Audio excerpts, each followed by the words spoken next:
Shahu Chhatrapati KSF football league स्पर्धेत आज रंगतदार सामने पाहायला मिळाले। रंकाळा तालीम मंडळानं उत्रेश्वर वाघाची तालीम मंडळावर टाय ब्रेकर मध्ये मात करत विजय मिळवला, तर जुना बुधवार पेठ सेवा मंडळ आणि सम्राटनगर स्पोर्ट्स क्लब यांच्यातील सामना गोल शून्य बरोबरीत संपला। शाहू छत्रपती KSF फुटबॉल स्पर्धेतील आजचा पहिला सामना दुपारी उत्रेश्वर वाघाची तालीम मंडळ आणि रंकाळा तालीम मंडळ यांच्यात झाला।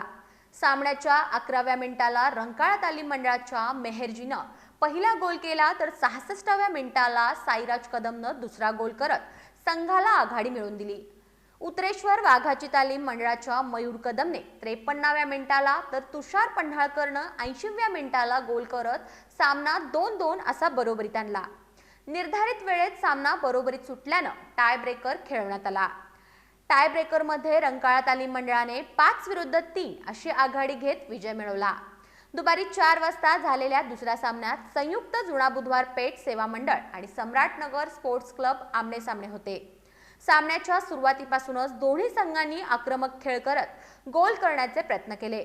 जुना बुधवार पेठेकडून रवी भोसले, प्रसाद सरनाईक, तर सम्राटनगरकडून प्रसाद साबळे, मोहित घोरपडे, तेजराज माने यांनी बचावात्मक खेळ केला। दोन्ही अर्ध्यात संधी मिळूनही गोल न झाल्याने सामना गोल शून्य बरोबरीत संपला। त्यामुळे दोन्ही संघांना प्रत्येकी 1 गुण देण्यात आला। दरम्यान कोल्हापूर पोलिसांच्या आवाहनानुसार उद्या 24 डिसेंबर पासून 17 जानेवारी पर्यंत फुटबॉल सामने स्थगित ठेवण्यात येणार आहेत।